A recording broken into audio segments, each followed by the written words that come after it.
Hey everyone, welcome back to another video. In this video, I'm going to quickly go over how to use Cursor AI. Now, Cursor AI is basically an AI developer tool that's used to code for different applications and websites.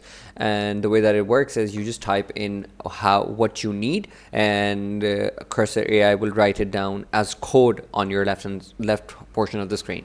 Now, it works by incorporating itself with Claude and your very famous ChatGPT.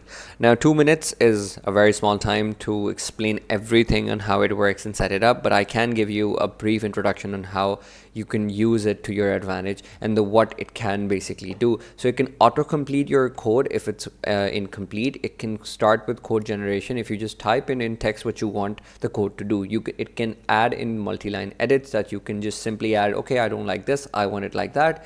You can type it in the prompt generation box, and it'll change up that in the code. It can also rewrite the code on a smarter way, that if you have a code already written, you can rewrite it in a more efficient way. It can also do predictions, where it can predict your next code. So it's a lot faster even if you know how to write code.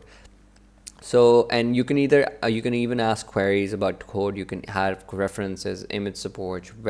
You can even do a web search or do a lot of different features where you can know how to use code. And the way that you use it is you download the Cursor AI for your computer right here, and you start using it. Or you can even download the extension so it knows how to pair, and you just simply start using it. You just type in instructions and it will create that particular code, like write a function that gives a list, create a frequency table for that list. So that's exactly what it'll do.